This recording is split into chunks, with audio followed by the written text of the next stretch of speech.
ও বলছে যে গামছা দিয়ে নাক মুখ বাঁধো। পটুয়াখালীর কলাপাড়ায় গভীর রাতে শীত কেটে ঘরে প্রবেশ করে একাদশ শ্রেণীর এক শিক্ষার্থীকে পালাক্রমে ধর্ষণ চেষ্টার অভিযোগ উঠেছে অজ্ঞাত দুই যুবকের বিরুদ্ধে। শুক্রবার দিবাগত রাত 2টার দিকে উপজেলার চাম্পাপুর ইউনিয়নের তালিয়াবুলা গ্রামে এই ঘটনা ঘটে। ওই শিক্ষার্থী ও তার স্বজনরা জানায়, ওই শিক্ষার্থীর বাবা প্রায় 2 বছর আগে মারা যায়। জীবিকার উদ্দেশ্যে রাতে তার মা ও ভাই ওই শিক্ষার্থীকে ঘরে রেখে বাহিরে সামনের দরজায় তালা লাগিয়ে রেণু পোলা শিকারের উদ্দেশ্যে পার্শ্ববর্তী নদীতে যান।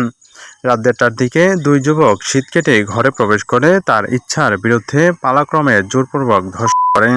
এক পর্যায়ে তার চিৎকারে পার্শ্ববর্তী ঘরে চাচার পরিবারের সদস্যরা এগিয়ে আসেন।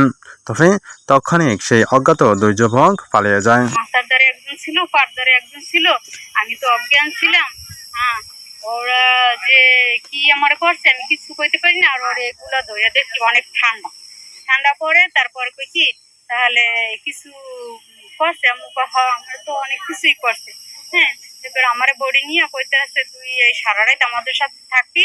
হ্যাঁ, আর যদি না থাকস তাহলে দাও দিয়ে এই বডি দিয়ে তোরে কোপাইয়া কলাপাড়া থানার ওসি নজরুল ইসলাম বলেন, এই ঘটনায় 3 জনের নামে একটি অভিযোগ পেয়েছি। ওই শিক্ষার্থীকে ডাক্তারি পরীক্ষার জন্য পটুয়াখালী হাসপাতালে পাঠানো হচ্ছে।